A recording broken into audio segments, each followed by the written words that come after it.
आजच्या सकाळच्या मनन चिंतनामध्ये आपल्या सगळ्यांचं एस चर्च नंदुरबार सहर्ष स्वागत करीत आहे. आज आपण पतित जनांच्या त्रात्या हे गीत गाऊ. गीत क्रमांक 19 आहे. विजय संगीतामध्ये गीत क्रमांक 19 आपण मंडळीच्या चालीवर गाऊ. आणि जर आपल्याकडे उपासना संगीत असेल तर 57 क्रमांक आहे. विजय संगीत गीत क्रमांक 19 पतित जनांच्या त्रात्या माझ्या प्रभुराया.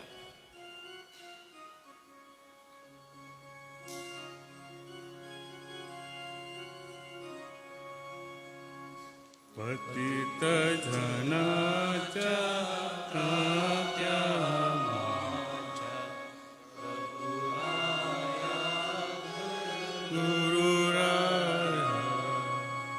पतित जनाच्या त्रात्या माझ्या प्रभुराया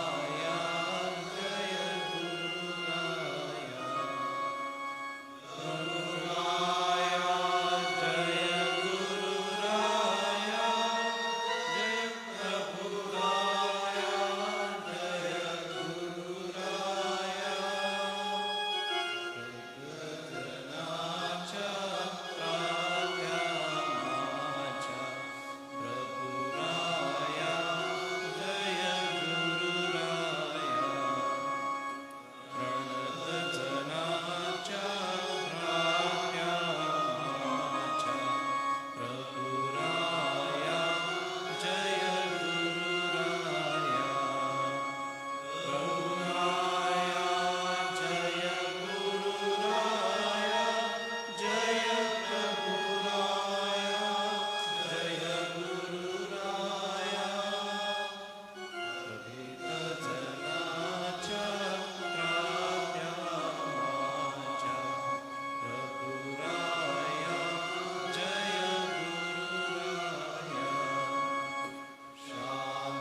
सुखाच्या दात्या माझ्या प्रभुराया गुरुराया. प्रभुराया गुरुराया जय प्रभुराया जय गुरुराया. पतित जनाच्या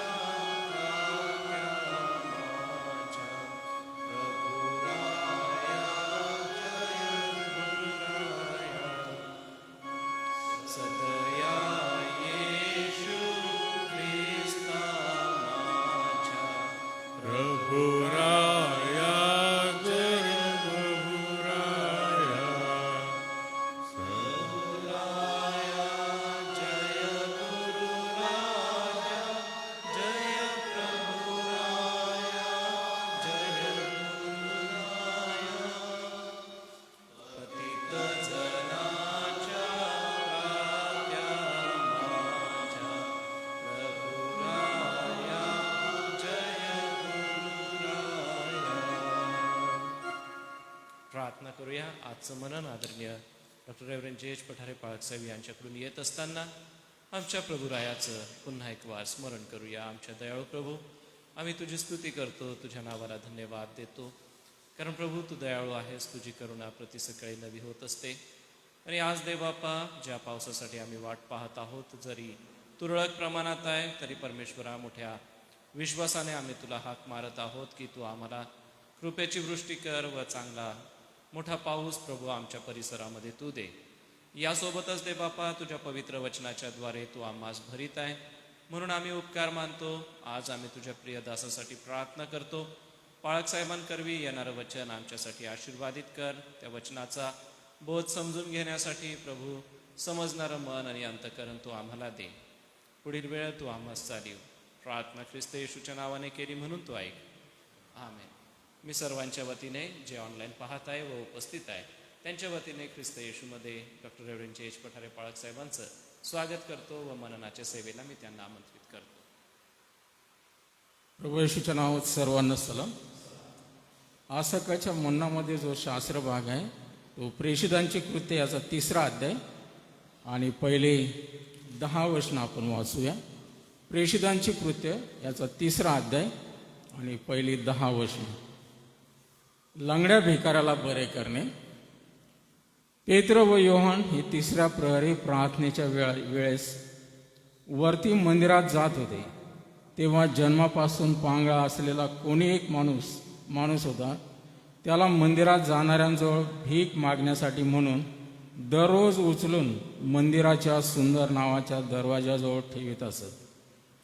पेत्र व योहान हे मंदिरात जात आहेत असे पाहून त्याने भीक मागितली. तेव्हा पेत्र व योहान यांनी त्याच्याकडे निरखून पाहिले आणि पेत्र म्हणाला, आम्हाकडे पहा. तेव्हा त्यांच्यापासून काहीतरी मिळेल ह्या अपेक्षेने त्याने त्यांच्याकडे लक्ष लाविले. मग पेत्र म्हणाला, माझ्याजवळ सोनेरूपी काही नाही, पण जे आहे ते तुला देतो. नासुरी येशू ख्रिस्ताच्या नावाने चालू लाग. आणि त्याने त्याचा उजवा हात धरून त्याला उठविले. तेव्हा त्याची पावले घोटे ह्या तात्काळ बळ आले. तो उडी मारून उभा राहिला व चालू लागला. आणि तो चालत उड्या मारीत व देवाची स्तुती करीत त्यांच्याबरोबर मंदिरात गेला. सर्व लोकांनी त्याला चालताना व देवाची स्तुती करताना पाहिले आणि मंदिराच्या सुंदर नावाच्या दरवाजाजवळ बसून भीक मागणारा तो हाच हे त्यांनी ओळखले. तेव्हा त्याच्या बाबतीत जे घडून आले त्यावरून त्यांना फार आश्चर्य व विस्मय वाटला. परमेश्वर देवा वाचलेल्या सत्याने जिवंत वचनांवर आशीर्वाद देऊ. आज सकाळच्या या म्हणण्यामध्ये थोडासा आपण हा जो शास्त्र भाग आहे चमत्काराचा जरी आहे, परंतु त्याकडे आपलं बारकाईने लक्ष न लावता आपण एका वेगळ्या विषयाकडे आपलं लक्ष केंद्रित करू. ज्या ठिकाणी त्याचा उल्लेख आलेला आहे 10व्या वचनामध्ये, मंदिराच्या सुंदर नावाच्या दरवाजाजवळ बसून भीक मागणारा तो हाच असे त्यांनी ओळखले.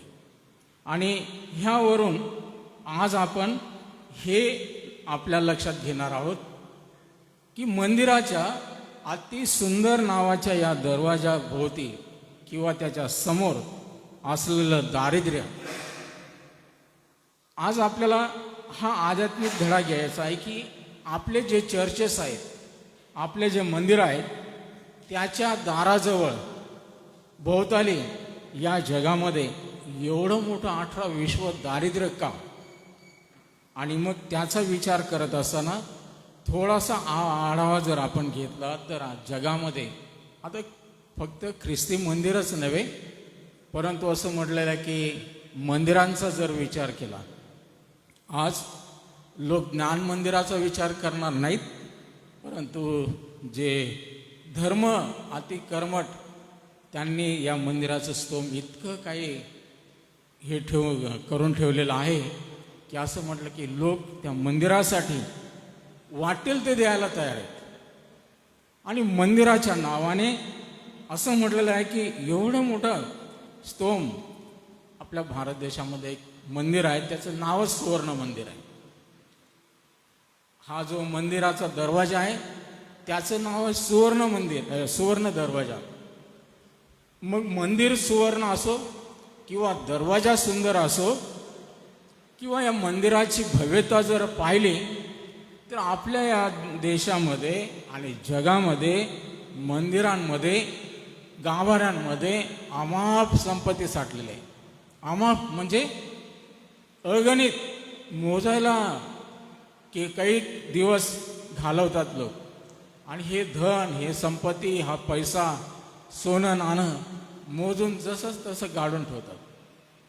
आणि जर अवतीभोवती पाहिलं तर सर्व गर्दी आहे ती भिकाऱ्यांची, गरिबांची, दारिद्र्याची, आजारांची आणि समस्यांनी अतिशय व्यापलेल्या या गांगरलेल्या लोकांची आपल्याला दुर्दशा पाहायला मिळते. लोकांना, मंदिरांना अधिक कळस घालायचं तर त्याला सोन्याचे मोठमोठे मुलायम देऊन आणि त्याला अनेक प्रकारे सजवतात. ह्या भव्यतेकडे जर आपण पाहिलं तर लोक भौतिक या मंदिरांवर, इमारतींवर अमाप खर्च करतात. दानशूर लोक दान द्यायचं आहे, कशाला देतात? मंदिरांना देतात.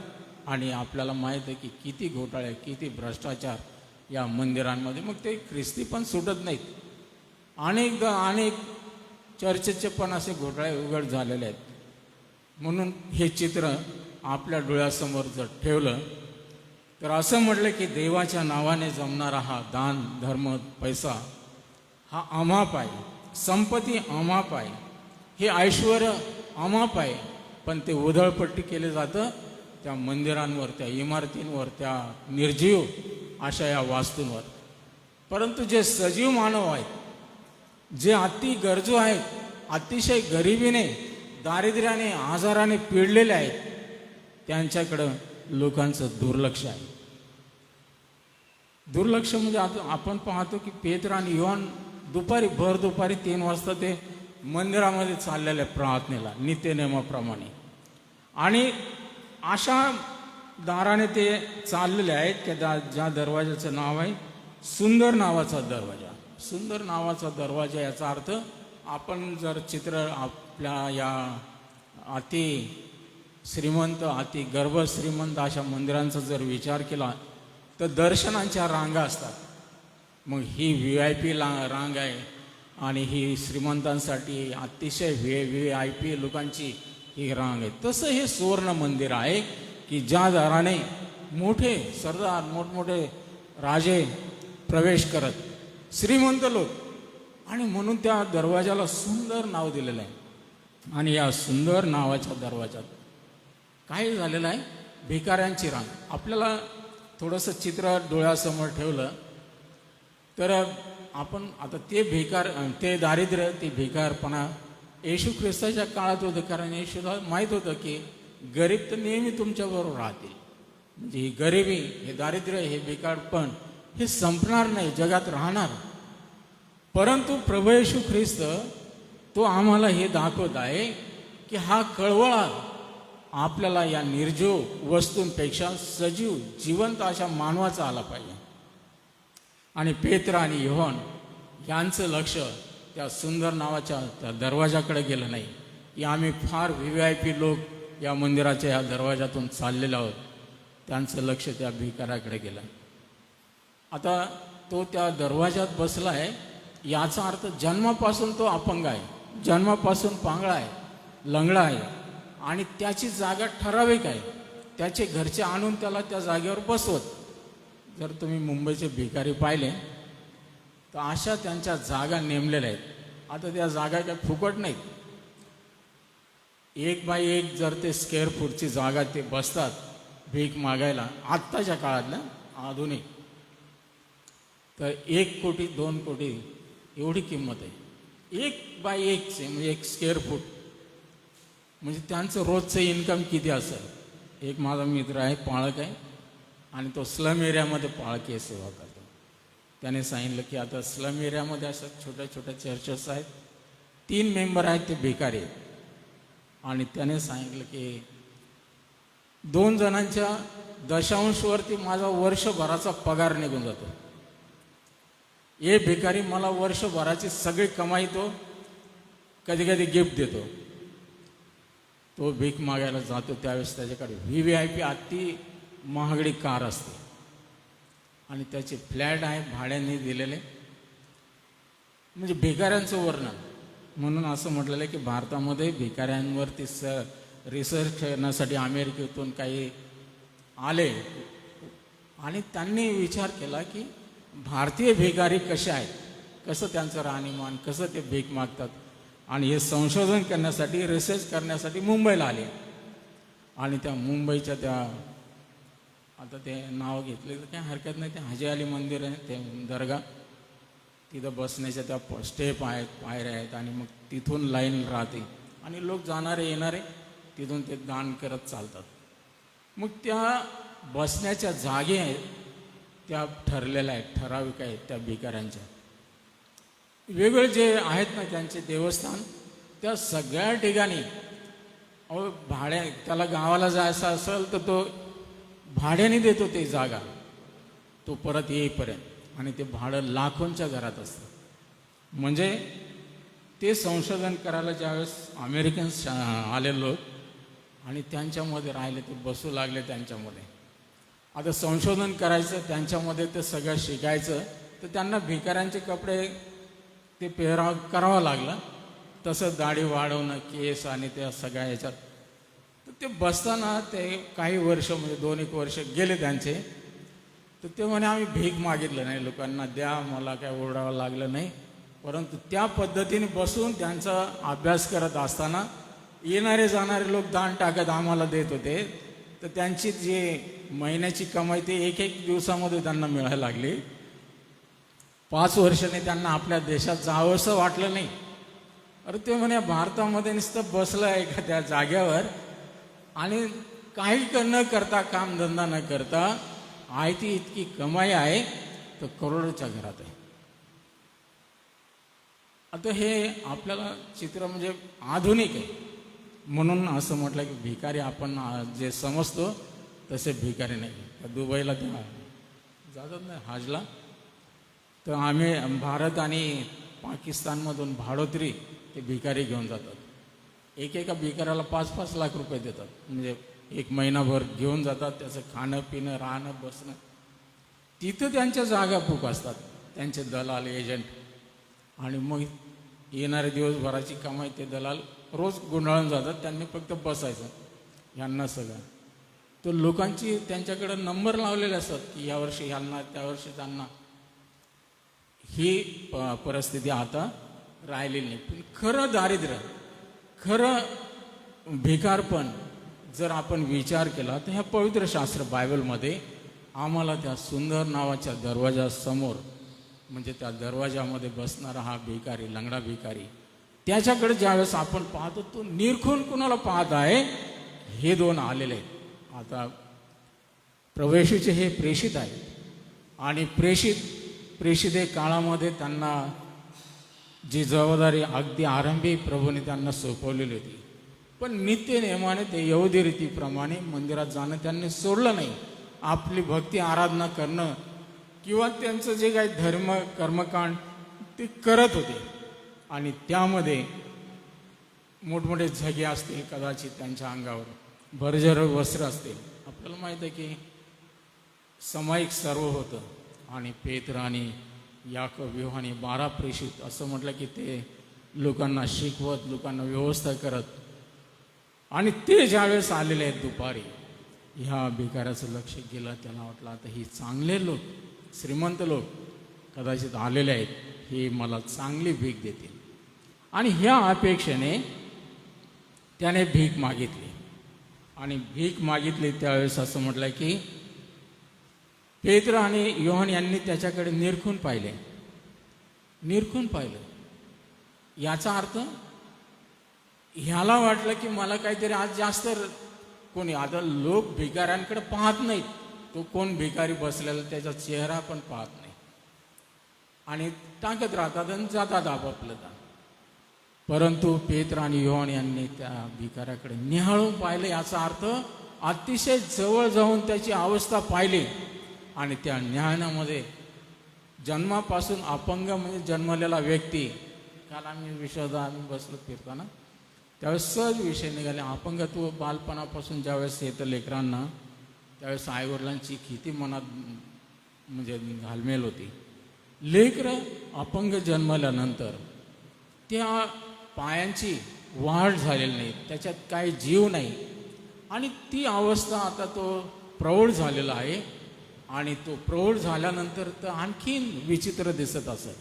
आणि ते प्रकार पाहून पेत्र आणि योहान यांनी त्याला काय म्हटलं, आम्हाकडे पहा.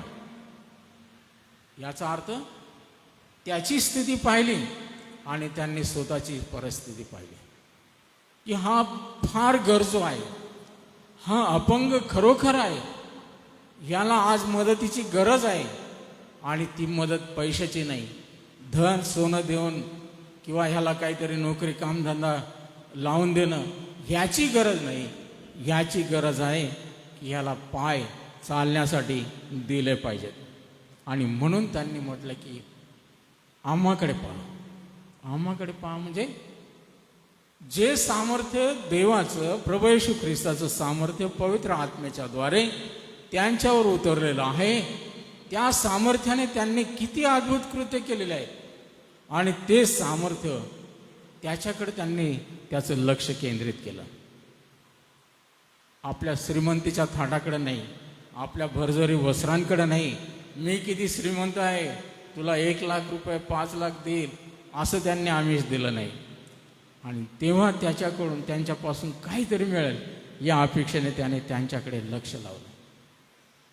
ज्यावेळेस एखादा म्हणतो माझ्याकडे पहा, त्याला वाटलं आता नक्की हा माणूस, हे 2 व्यक्ती माझ्यासाठी काहीतरी चांगलं देणार आहेत. आणि म्हणून मोठ्या उत्सुकतेने त्या अपेक्षेने तो त्यांच्याकडे पाहू लागला. मग पेत्र म्हणाला, माझ्याजवळ सोने रुपये काही नाही. सोने रुपये काही नाही, पैसे नाही, सोनं रुपये नाही. याचा अर्थ या सर्वापेक्षा पैसा दिला, धन दिलं, पण त्याचा आजार बरा होणार नाही. किती डॉक्टर वैद्य केले, कारण तो जन्मापासून अपंग आहे. त्याचे पाय कोणी दुरुस्त करू शकणार नव्हतं त्या काळात. आणि तो पैसा कितीही खर्च केला तर त्याला त्याचा काही उपयोग नव्हता. आणि म्हणून पेत्र म्हणाला, माझ्याजवळ सोने काही नाही, पण तुला ते देतो, तुला ते देतो. म्हणजे जी तुझी गरज आहे, आणि ती गरज काय आहे? नासोर येशू ख्रिस्ताच्या नावाने चालू लाग. नासोर येशूच्या नावाने चालू लाग. तुला चालायचं आहे, तुला पळायचं आहे, तुला धावायचं आहे. आमच्यासारखं तुला मंदिरामध्ये, आमच्यासारखं तुला या प्रकारच्या मार्गाने चालायचं आहे. आणि त्या चालण्यासाठी तुला पाय हवे आहेत. आणि असं म्हटलं की त्यांनी काय केलं? त्याचा उजवा हात धरून त्याला उठविले. चालू लागतं म्हटलेच, पण उजवा हात धरून, ह्याचा अर्थ त्याला बळ दिलं आणि ताकद दिली. अहो, त्याला उचलून आणून ठेवत ह्यांनी हात धरला आणि त्याला उठवलं.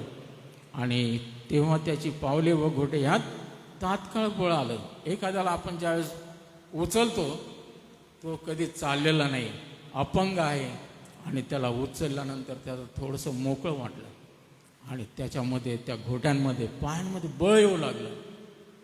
याचा अर्थ त्याला धरून उठवण्यासाठी स्वतःची मदत करावी लागली आणि त्याच्यामध्ये हे दैवी सामर्थ्य उतरलं. स्पर्शाने म्हणा, त्यांच्या त्या दैवी सामर्थ्याने म्हणा, प्रभू येशूच्या नावाने त्याला ती ताकद मिळाली, ते बळ आणि शक्ती मिळाली. म्हणजे माणसाचा कळवळा आम्हाला असा आला पाहिजे की तोंडाने आपण बोलून, सहानुभूती दाखवून काही फायदा नाही. आम्हाला मदत करायची आहे, धावायचं आहे. त्या प्रभू येशू ख्रिस्तासारखा कळवळा आम्हाला आला पाहिजे. कुष्ठरोगी आहे, त्याने त्याला हात लावला, स्पर्श केला, त्याला बरं केलं. डोळ्यांना स्पर्श केला. प्रभू येशू ख्रिस्ताने अनेकांना हाताला धरून उठवलं आणि उठ, बाज घेऊन चालू लाग. आज या पेत्र आणि योहानाने तेच काम केलं. म्हणून मंदिरांच्या, चर्चच्या दारांमध्ये, आजूबाजूला, भोवताली जगामध्ये 18-20 हे दारिद्र्य, हे भिकाडपण, हे आरोग्य आजार पसरलेले आहेत. हे आम्हाला दिसत नाही. आम्ही आमच्या रुटीनप्रमाणे येणं जाणं चाललेलं आहे. आणि म्हणून आज 3 महत्त्वाच्या बाबी सांगायच्या आहेत. आता ह्या 3 ज्या गोष्टी आहेत, असं म्हटलं की का हे 18-20 दारिद्र्य आपल्या मंदिरांच्या भोवताली आपल्याला पाहायला मिळतं. तर 3 महत्त्वाचे जे होऊन गेलेले आहेत, त्यांचं या ठिकाणी अतिशय मार्मिक उदाहरणं दिलेले आहेत. आणि ह्या मार्मिक उदाहरणावरून आम्हाला धडे शिकायचे आहे की लोकांना ह्याची जाणीव कधी होणार आहे की अरे, आम्ही त्या दगडांच्या इमारतीला, ह्या जगिक, या भौतिक इमारतींना कळस चढवा, दरवाजे सोन्याचे बनवा, हे महान घडवा, आणि ते गरिबांना, आजारांना आम्ही दुर्लक्षित, वंचित ठेवत आहोत. हे केव्हा बदलणार आहे चित्र? आणि म्हणून ते असं म्हटलं की आमचे मंदिरं सुंदर असोत, आमचे मंदिरं सोन्याने मढवलेले असोत, परंतु जर आम्ही आमची सहानुभूती या लोकांकडे नाही, ते सगळं व्यर्थ आहे. म्हणून विल्यम मॅकडोनाल्ड याचं पहिलं एक्झाम्पल आहे. त्यांनी काय म्हटलेलं आहे, सुंदर नामे दरवाजाजवळ एक लंगडा भिकारी पेत्र आणि योहानाला दिसला. पेत्र आणि योहानाला काय दिसलं? हा लंगडा भिकारी. आज आपण धार्मिक पुढारी म्हणवणारे, समाजातले अतिप्रतिष्ठित म्हणवणारे लोक, आम्हाला हे दिसलं पाहिजे चित्र. आणि आतलं नको, बाहेरचं चित्र आम्हाला दिसलं पाहिजे. आता हे बाहेरचं चित्र पाहताना असं म्हटलं, जर आपला नित्यक्रमाने जाणं येणं असेल तर भिकारी पण आपल्याला ओळखतात की हा मनुष्य अरे नित्य येतो, रविवारी नित्य चर्चला दिवसातून 3दा येतो, 1दा येतो, सकाळ संध्याकाळ येतो आणि ह्याच दरवाजाने ह्या रस्त्याने. आपलं लक्ष नसतं, आपल्याला लोकांची ओळख असली पाहिजे. आणि म्हणून असं म्हटलंय की ह्यांनी देखील त्याला निरखून पाहिलं. आणि ह्या गोष्टीकडून आम्हाला हे शिकायचं आहे विल्यम मॅकडोनाल्डच्या या शब्दामध्ये, की तेथे भिकारी नेहमी बसत. तो दरवाजा सुंदर असा होता. सुंदर दरवाजा समोर बसणारा हा भिकारी एकच नाही पण अनेक भिकारी बसलेले. नेहमी विकल विरूप असे दिसणारे हे लोक मोठ्या भव्य मंदिराच्या छायेमध्ये दारिद्र्यामध्ये गुरफटलेले आहेत. ह्याची आठवण आम्हाला होते. ह्या मंदिरात चाललोत, ह्या चर्चला चाललोत, तिकडं चाललोत आणि भोवतालच्या या गोष्टीची आम्हाला कधी आठवण होत नाही. म्हणून शारीरिक आत्मिक अपंगांना असं म्हटलं की आपण त्यांच्याकडे ढोंकूनही पाहत नाही, त्यांना फारशी मदतही करत नाही. आणि ह्या गोष्टीचं चित्र आपल्याही मंदिराकडे जर विचार केला तर आपण दृष्टी वर केली पाहिजे. विल्यम मॅकडोनाल्डच्या या उदाहरणावरून आम्हाला ह्या लोकांचा कळवळा कधी येणार आहे, तर ज्यावेळेस देवाचा स्पर्श आम्हाला होईल. हे देखील तसेच होते बिचारे. हे कोळे होते, साधारण मासे धरणारे, त्यांच्याकडे पैसा नाही, धन नाही, गरिबीतून आलेले, येशूच्या मागं आलं, सगळं सोडून आलेले आहेत. आणि अशा लोकांनी त्या प्रभूच्या आत्म्याने भरून त्यांना असं म्हटलं की जे त्यांच्याकडे होतं ते त्यांनी दिलं. काय होतं त्यांच्याकडं? येशूचं नाव होतं. आणि ते येशूचं नाव सर्वश्रेष्ठ नाव आहे, ते त्यांनी त्याला दिलं की येशूच्या नावाने तू चालू लाग. आज आम्हाला ह्या उदाहरणावरून आणि दुसरा स्टेली जॉन म्हणून त्यांचं एक उदाहरण आहे. ते एकदा रोमला भेट द्यायला गेले आणि तेथील मंदिरात तो म्हटला मी एक चित्र बाल येशूचं अतिशय निहाळून पाहिलं. बाल येशूचं ते भव्य असं म्हटलं की आता ह्या चित्रांचं आपल्याला काही विशेष वाटत नाही, पण ज्यावेळेस चित्रांचं हे प्रदर्शन भरतात जागतिक, एका चित्रकाराचं ते चित्र कोट्यावधींना लिलाव केला जातो आणि चित्रांमधून ते हुबेहूब प्रतिमा सादर करतात. आणि बाल येशू ख्रिस्ताचं चित्र ज्यांनी रेखाटलेलं होतं ते रेखाटलेलं ते चित्र, त्यावर असं म्हटलं की अतिशय किमती हिरे असं त्याला जोडलेले होते किंवा त्याच्यामध्ये रोवलेली होती.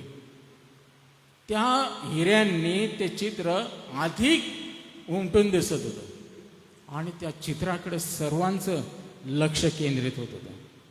ह्या रोमच्या मंदिरामधील हे टांगलेलं हे चित्र प्रभू येशू ख्रिस्त बाल येशूचं, त्याच्यावर कोट्यवधी रुपये खर्च केलेला त्याला तो पाहायला मिळाला.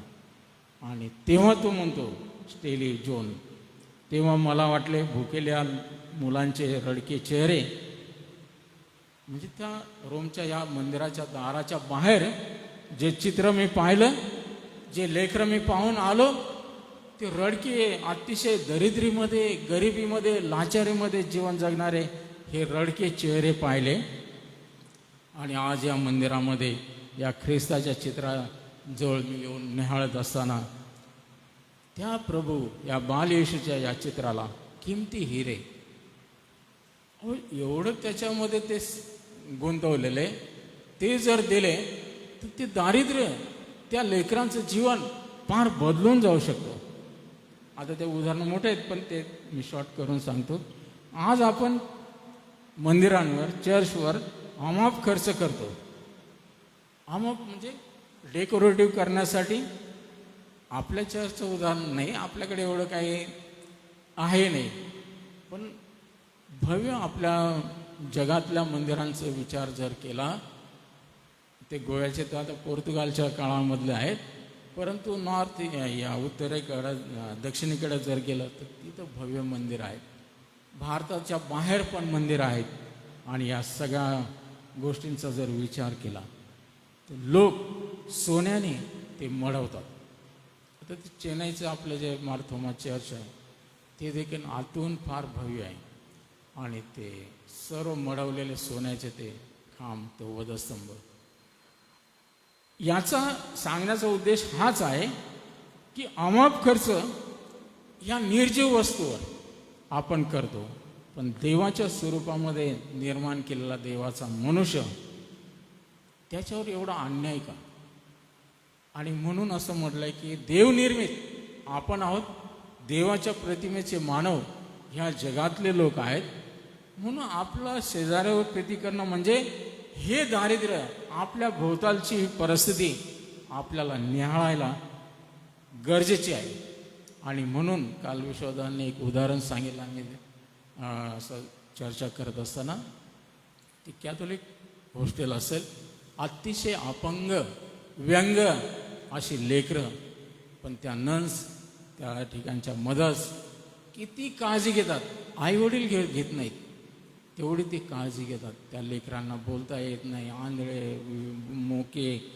आणि ह्या सगळ्या प्रकारे हे चित्र पाहिल्यानंतर खरा सेवाभाव आपल्याला पाहायला मिळतो. मदर तेरेसा आपला देश सोडून भारतात आली.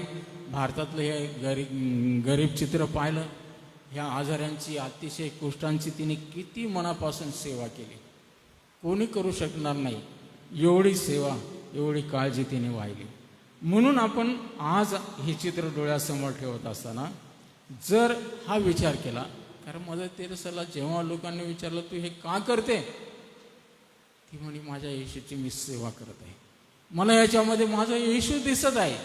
आणि येशूने काय म्हटलं, ज्या अर्थी तुम्ही ह्याला केलं त्या अर्थी ते मला केलं नाही. मी भुकेला होतो, मी आजारी होतो, माझा समाचार तुम्ही घेतला नाही. आणि त्या समाचाराच्या दिवशी आम्हाला देव त्या गोष्टी विचारणार आहे. म्हणून या आधुनिक काळामध्ये आज प्रभू येशू ख्रिस्त या जगात असता तर त्याने काय केलं असतं, या भव्य मंदिरांमध्ये बसून त्याने सेवा केली असते का? त्याने बाहेर सेवा केली असते. बाहेर जिथं गरीब आहेत, जिथं गरजू आहेत, त्या अशा लोकांसाठी प्रभू येशू ख्रिस्ताने कार्य केलं असतं. म्हणून आमच्या आत्मचक्षु उघडायला पाहिजेत. आणि आतलं चित्र नव्हे, बाहेरचं चित्र आम्हाला दिसलं पाहिजे. म्हणून प्रभूने म्हटलेलं आहे की पीक फार आहे, कापणीचा समय आलेला आहे, आपले डोळे वर करून पहा. आपण आतलं पाहतो भव्यता, आपलं हे ख्रिस्तीपणाचं जीवन पाहतो ही भव्यता. आपल्याला आता आपली दृष्टी बाहेर लोकांकडे गेली पाहिजे. तिसरं हे फार महत्त्वाचं उदाहरण आहे, म्हणून मी थोडंसं 2 मिनिटाचा वेळ मागून घेतो आणि हे म्हणून मी संपवतो. थॉमस ॲक्विनास यांनी म्हटलेलं आहे, ते म्हटले पोपकडं मी एकदा सहज भेटीसाठी गेलो, तेव्हा तेथे त्या पोपचं त्यांच्या डोळ्यासमोर जे चित्र त्यांनी रेखाटलं. तर आपल्याला माहीत आहे की पोप हा पेत्राच्या परंपरेमध्ये त्याला सर्वात श्रेष्ठ दर्जा मिळालेला आहे. आणि कॅथोलिक परंपरेमध्ये दुय्यम येशूच ते त्याला मानतात. पोपचं एकदा मी कात्रण ठेवलं होतं, ते सापडलं नाही. आता काल मी सहज अशा गोष्टीवर म्हटलं चला आपल्यालाही बोललेलं काय हरकत नाही.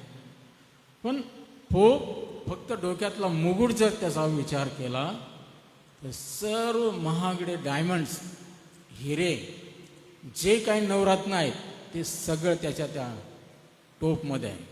डोक्यामधला जो, त्याची किंमत अब्जावधीच्या घरात असते. त्याचा जो उरपट आहे, त्याच्या हातामधली जी अंगठी असते पोपची, ती पण सर्व हिऱ्यांनी मढवलेली. शुद्ध सोने तर असतात, पण त्याला या प्रकारची कारागिरी करून ते डायमंड्स हे हिरे अति मौल्यवान बसवलेले असतात. त्याचा जो राजदंड म्हणजे त्याला याचकीय तो काठी आहे, जशी आरोनाची होती. देवाने सांगितलं की याचकाचा जो प्रमुख याजक आहे त्याची ती काठी, या पोपची काठी ती पण शुद्ध सोन्याची आहे. तिला सगळ्या प्रकारच्या हिऱ्यांनी डायमंडने.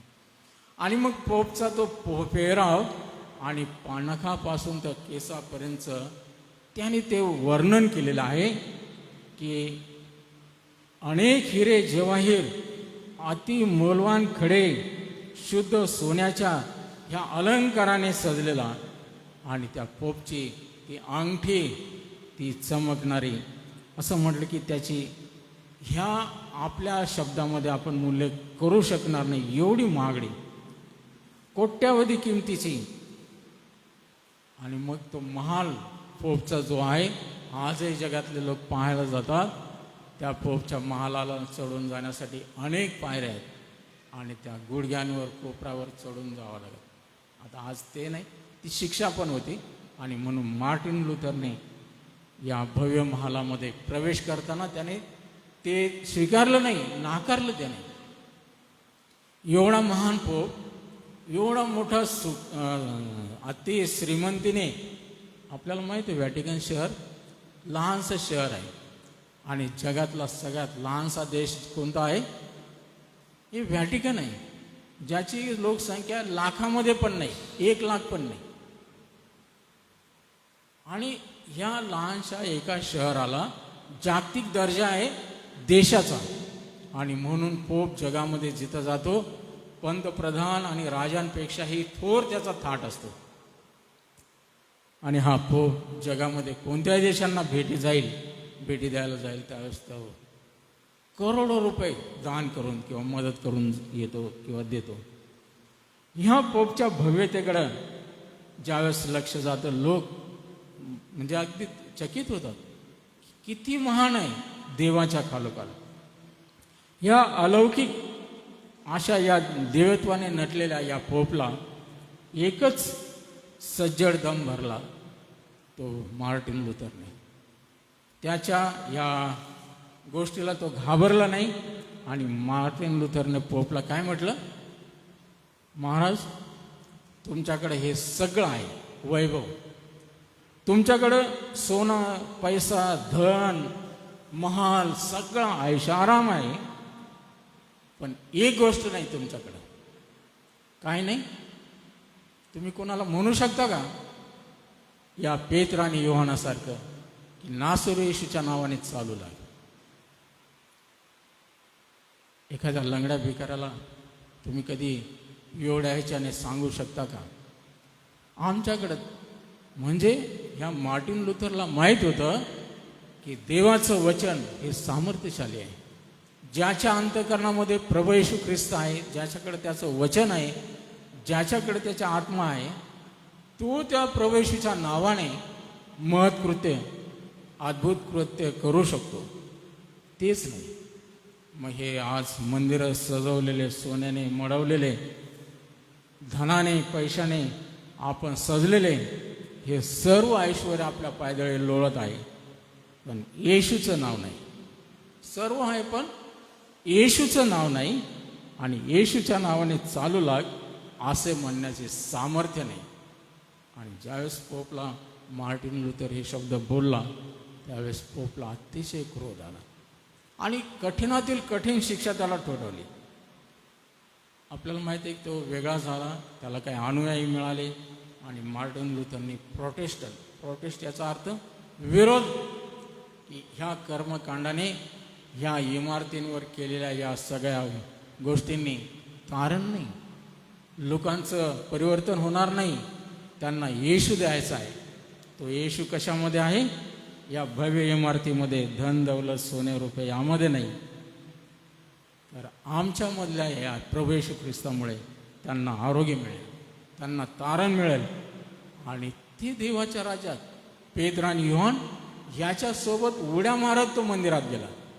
आम्हाला असे लोक आणायचे देवाच्या राज्यात की ते उड्या मारणारे, देवाची स्तुती करणारे, आवेशी बनून देवाचं गुणगान करणारे आम्हाला बनवायचे. देव कोणाची वाहवा करेल?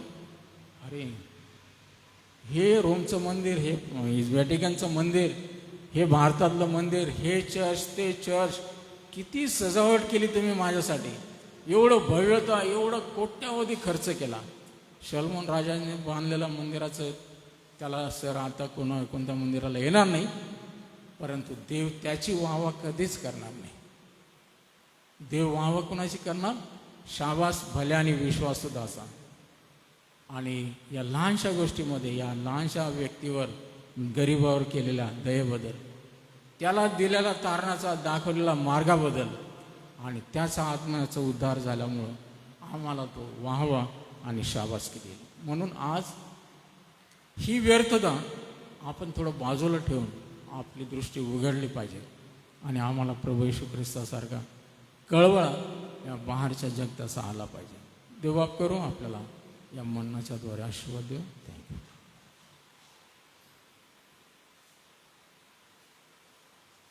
अतिशय सुंदर हे देवाचं पवित्र वचन आमच्या कानी पडलेलं आहे.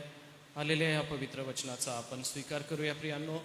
आणि इतकं अभ्यासपूर्ण आणि या सर्व गोष्टी आज आदरणीय पाळक साहेबांकरवी आमच्या कानी पडलेल्या आहे.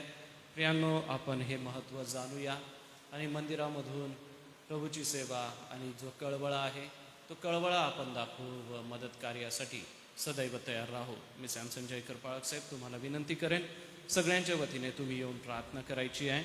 आज ज्यांचे जन्मदिवस आहे ते आहे प्रणित सहाने, विजय गायकवाड, प्रथम चेतन मोजेस, प्रियंका फिलास शिंदे आणि डॉक्टर उषा पावरा. परमेश्वर देव बाप आपणाला आशीर्वादित करो. जन्मदिनाच्या शुभेच्छा देतो. पावसासाठी पाळक साहेब विशेष प्रार्थना करा, कारण की मोठा पाऊस पाहिजे, असा भुरभुर पाऊस नको, चांगला पाऊस आपल्याला हवा आहे त्यासाठी. आणि डॉली माने म्हणजे कंजया माने यांची पत्नी, त्यांची आपण प्रार्थनेत आठवण करा. सोबतच पाळकीय सेमिनार जे आपलं होणार आहे गुरुवार, शुक्रवार आणि शनिवार, त्या तारखेसाठी देखील व येणारे वक्ते रेव्हरेंड भालचंद्र शेजुळे यांच्यासाठी आपण प्रार्थना करा.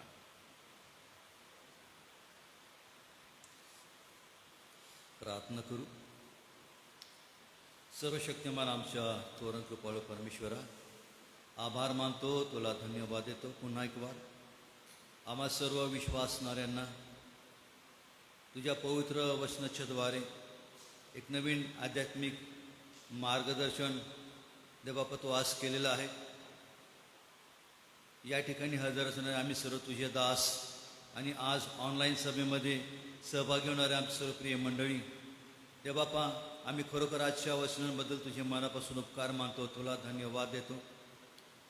कारण या कठीण काळामध्ये तुझी मंडळी म्हणून वाटचाल करत असताना आज आम्ही तुझ्या सर्व आशीर्वादांबद्दल धन्यवाद यासाठी देतो की तू संस्थेला आणि मंडळीला भरपूर असा आशीर्वाद दिलेला आहे.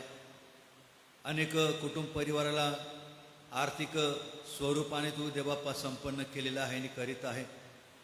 परंतु आज आम्ही पाहतो की याच्या पलीकडे काही असेही परिवार आहेत मंडळांमध्ये की प्रभू आज त्यांना अत्यंत गरज आहे आर्थिक स्वरूपाची, निर्णय प्रकाराची. आणि मग देवबापा तुझ्या दासाच्याद्वारे जे स्पष्ट वचन आज आलेलं आहे की मंदिर देवबापा त्याच्यापेक्षा जे जिवंत जे धोंडे आहेत, जिवंत मंदिर ज्याची उपमा तू आम्हाला दिलेली आहे. आणि आज अशा अनेक जे तुझे मंदिर म्हणून देवबापा मंडळांमध्ये बिछाण्यावर आहेत, खाट्यावर आहेत, अनेकांना आरोग्याची गरज आहे, आर्थिक समस्यांमधून जात आहे देवबापा, पुष्कळ खडतर प्रसंगाला तोंड द्यावं लागत आहे. आणि त्यासाठी आज विशेष करून आमची प्रार्थना आहे की देवबापा आज तुझ्या नावाने पैसा मंदिरामध्ये गोळा होत आहे, तो फक्त देवबापा हे मंदिर सजवण्यासाठीच नाही, तर तू स्वतः म्हटलेलं की अनाथ आणि विधवा यांचा कैवार घ्या, गरजवंतांना आधार व्हा. जेव्हा प्रभू आम्ही खऱ्या अर्थाने अशा वेळेला हे कार्य पुढे नेतो तेव्हा तू हे कार्य अधिक आशीर्वादित करीत असतो, याचा अनुभव आम्हाला आहे. आणि म्हणून या दिवसांमध्ये आम्ही विशेष करून आमची प्रार्थना आहे आमच्या या सर्व पुढाऱ्यांसाठी, विशेष करून ज्यांच्यावर ही प्रमुख जबाबदारी सोपवलेली आहे अशा सर्व आमच्या आदरणीय पुढाऱ्यांसाठी आमची हीच प्रार्थना आहे. देवबापा या दिवसांमध्ये मंडळांमध्ये जे खरोखर गरजवंत आहेत, ज्यांना अत्यंत मदतीची आवश्यकता आहे, त्यांची जाऊन भेट घ्यावी. त्यांची विचारपूस करावी. आणि प्रभू, ज्या माध्यमातून तू ही मंडळी स्थापन केलेली आहे त्या माध्यमाच्याद्वारे त्यांचे देवबापा काळजी घेण्यासाठी मंडळीच्या पुढाऱ्यांचं आणि सर्व मंडळींचं विश्वासाचं सहाय्य करावं अशी मी तुला प्रार्थना आणि विनंती करतो. आणि म्हणून देवबापा, तुझे दास रेव्हरंड पठारे पाळसाहेब यांच्याद्वारे असे स्पष्ट वचन थोडक्यामध्ये आलेलं असताना आमची हीच प्रार्थना आहे की येणाऱ्या दिवसामध्ये याच प्रकारे देवबापा तुझं कार्य पुढं जावं आणि जे अत्यंत गरजवंत आहे त्यांचा आम्ही आधार व्हावा. त्यांना देवबापा तुझ्यामध्ये सक्षम करावं अशी दयान कृपा तू दे. तुझ्या नावाने येणारा जो काही पैसा आहे, दशांश असेल, स्तुतीचं दान असेल, अनेक मार्गाने येणारा जो पैसा आहे देवबापा, तो पैसा तू आशीर्वादित यासाठी करीत आहे की त्या पैशाच्या द्वारे देवबापा लोकांचं कल्याण व्हावं, लोकांच्या गरजा भागवल्या जाव्यात आणि देवबापा तुझं गौरव केला जावं. आणि म्हणून पुन्हा एकવાર आमची कळकळीची आग्रहाची हीच प्रार्थना आहे की येणारा पैसा देवबापा योग्य प्रकारे विनिमय होत असताना त्याला देवबापा तू सहाय्य कर, त्यांना तू आशीर्वादित कर आणि त्याद्वारे देवबापा तुझं गौरव दे अशी आम्ही प्रार्थना आणि विनंती करतो. म्हणून आजच्या वचनाबद्दल आम्ही आभार मानतो. तुझ्या दासाबद्दल आम्ही तुला धन्यवाद देतो. पुन्हा एकवार देवबापा आम्ही आमचं लक्ष वर तुझ्याकडे लावतो. पुन्हा एकवार आम्हाला पावसाची अत्यंत गरज आहे. आजपर्यंत दिलेला पाऊस त्याबद्दल मनापासून आभार मानतो. तरी भरपूर अशा पावसाची आवश्यकता आहे जेणेकरून प्रभू पिण्याचा प्रश्न देवबापा मिटेल, शेतकऱ्यांचा प्रश्न मिटेल. संपूर्ण भारतवर्ष, महाराष्ट्र, आम्ही नंदुरबार जिल्हा प्रभू सर्व लोकांच्या नजरा आज तुझ्याकडे लागलेल्या आहेत. आणि म्हणून तुझी मंडळी म्हणून, तुझ्या मंडळ्या म्हणून आम्ही दररोज प्रार्थना करीत आहोत. प्रभू, तू आम्हा प्रत्येकाला भरपूर असा पाऊस दे. देवबापा, तू मेघांना आज्ञा करणारा परमेश्वर आहे, तू विजा निर्माण करणारा परमेश्वर आहे. या निसर्गावर तुझा अधिकार आहे. म्हणून आम्ही तुला धन्यवाद देतो आणि हीच प्रार्थना करतो. प्रभू, तू आम्हा प्रत्येकाला भरपूर असा पाऊस दे. आमच्या शहरांवर, आमच्या राष्ट्रावर, आमच्या देशाला देवबापा तुझ्या पावसाने तू आशीर्वादित कर. देवबापाने तुझं गौरव दे अशी मी प्रार्थना आणि विनंती करतो. कारण प्रभू, पाण्याचा प्रश्न निर्माण झालेला आहे. गंभीर समस्या उत्पन्न होत आहे. धरणांमध्ये पाणी नाही आहे, नद्यांमध्ये पाणी नाही आहे. अशा वेळेला पुन्हा एकदा आम्ही तुझा धावा करतो, विनंती करतो.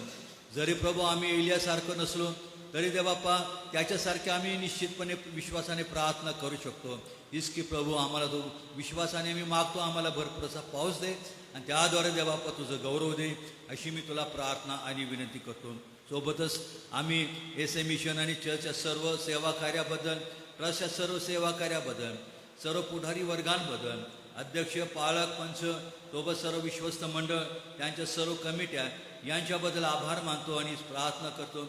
दिलेल्या जबाबदाऱ्या, दिलेल्या योजना पूर्ण करत असताना या सर्व तुझ्या पुढारी वर्गाला, प्रत्येक कमिटीला तू आशीर्वादित कर, योग्य मार्गदर्शन कर आणि आज मिळालेल्या वचनानुसार कार्य करण्यासाठी लागणारी कृपा प्रत्येकाला पुरव अशी मी तुला प्रार्थना आणि विनंती करतो.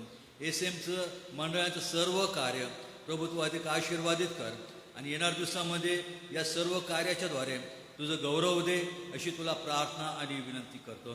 सोबतच आम्ही प्रार्थना करतो येणाऱ्या दिवसांमध्ये 23 तारखेपासून प्रभू जे काय पाळके शिबिर होणार आहे, सेवकांचं शिबिर होणार आहे, जे तुझे दास लाभलेले आहेत देवबापा, त्यांचं येणं, या ठिकाणी त्यांची सेवा करणं, शिक्षण देणं, सर्व काही प्रभू तू आशीर्वादित कर. आणि विशेष करून या दिवसांमध्ये एसएमच्या सर्व या तरुण सेवकांचं तू सहाय्य करता हो. उपदेश देण्याची पद्धत आहे, वेगळ्या प्रकारचं ज्ञान आहे, मार्गदर्शन आत्मसात करत असताना त्यांचा उपयोग प्रभू आपल्या मंडळामध्ये त्यांनी करावा आणि मंडळांना आध्यात्मिक जीवनामध्ये तुझ्या वचनामध्ये कशा प्रकारे स्थिर करता येईल, पुढे घेऊन जाता येईल, याचा उपयोग व्हावा. यासाठी प्रभू हे सेवकांसाठी आणि आम्हा सर्वांसाठी, जे जे प्रभू या ठिकाणी येतील त्या सर्वांसाठी हे शिबिर विशेष प्रकारे आशीर्वादित कर. त्यांचे सर्व प्रकारे आयोजन करत असताना पंच कमिटी आहे, अध्यक्ष आहे, या सर्वांचं सहाय्य करता हो आणि या शिबिराच्या माध्यमातून प्रभू तुझं गौरव दे अशी आम्ही तुला प्रार्थना आणि विनंती करतो. सोबतच आम्ही प्रार्थना करतो आज ज्यांची वाढदिवस आहे देवबापा, प्रणित वसावे आहेत, विजय गायकवाड आहे, प्रथम मोजेस आहे, प्रियंका शिंदे आहे आणि डॉक्टर उषा पावर आहेत. या सर्व तुझ्या प्रिय देवबापा विश्वासणाऱ्यांना आजचा हा जन्मदिवसाचा आनंद व देवबापा आशीर्वाद तू त्यांना दे आणि त्यांच्या जीवनाकडून तुझं गौरव दे. त्यांचं जीवन तू अधिक आशीर्वादित कर, प्रत्येकाला दीर्घायुष्य कर आणि प्रभू तुझ्या वधस्तंभाच्यावर मार्गावर चालून तुझं गौरव करण्यासाठी त्यांच्या जीवनाचा उपयोग तू करून घे, अशी आम्ही तुला प्रार्थना आणि विनंती करतो. आणि म्हणून प्रभू या सर्व वाढदिवस ज्यांचे आहेत त्यांना तुझ्या कृपेचे आम्ही स्वाधीन करतो. त्यांचा सहाय्यकर्ता हो, त्यांचा रखवाला हो. आम्ही विशेष करून जे मंडळांमध्ये आजारी आहेत, वृद्ध माता पिता आहेत, देवबापा ज्यांना आरोग्याची अशी गरज आहे, लहान थोरांसाठी आमची प्रार्थना आहे. आपल्या पवित्र आरोग्याचा एक नवीन स्पर्श या क्षणाला या दिवसाला तू कर. प्रत्येकाला देवबापा त्यांच्या या सर्व प्रकारच्या समस्यांमधून व्याधी विकारातून मुक्त कर. देवबापा आमची मुलगी डॉली, हिच्यासाठी आमची प्रार्थना आहे. डॉली माने देवबापा त्यांनाही तू आपल्या पवित्र आरोग्याचा एक नवीन स्पर्श कर. लागणारी कृपा तू दे आणि त्यांना लवकर देवबापा बरं वाटू दे, अशी आम्ही तुला प्रार्थना आणि विनंती करतो. सोबतच जे वृद्ध माता पिता आहेत, बिछाणावर आहेत देवबापा, अत्यंत काहींची दयनीय अवस्था आहेत, त्यांचीसाठी आमची हीच प्रार्थना आहे. देवबापा तू त्यांना लागणारी कृपा दे. त्यांची योग्य काळजी घेत असताना त्यांच्या घरातील सर्वांचा तू सहाय्य करतो आणि आमच्या माता पित्यांना तू आशीर्वादित करावं, अशी मी तुला प्रार्थना आणि विनंती करतो.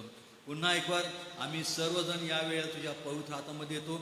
संपूर्ण आमचं एसीएमचं सेवा कार्य, मंडळांचं सेवा कार्य, सर्व युनिट आहे आणि प्रभू सर्व तुझे दास आणि दासी आहेत, या सर्वांवर या दिवसामध्ये तुझी कृपादृष्टी असू दे आणि या एसीएमच्या सर्व प्रकारच्या कार्यामधून तुझं गौरव दे, अशी मी तुला प्रार्थना आणि विनंती करतो.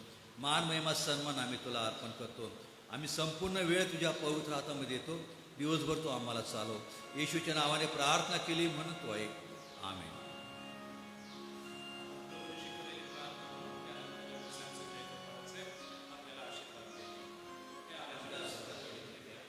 तुझे नाव पवित्र मानले जावे. तुझे राज्य हो, जसे स्वर्गात तसे पृथ्वीवर. तुझ्या इच्छेप्रमाणे आमचे रोजचे भागाचा आज आम्हाला, आणि जसे आम्हाला तसेच संपूर्ण असो. आम्हाला शेतान नको, तर आम्हाला कारण की राज्य समर्थन ही सरकारची विचार.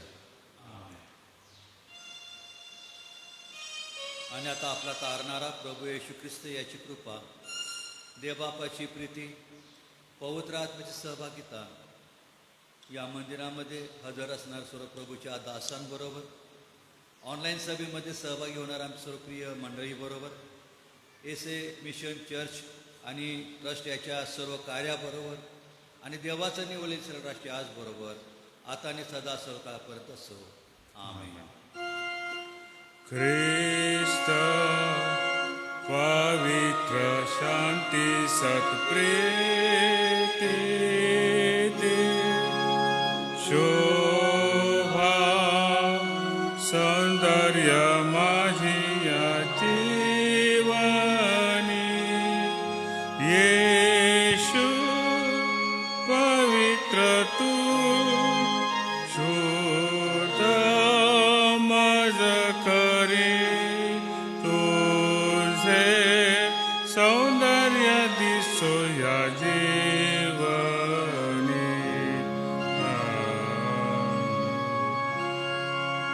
उद्यासाठी सूचना आहे. उद्याचं मनन रेव्हरेंड LP वळवे पाळक साहेब हे घेतील. सर्वांना सलाम.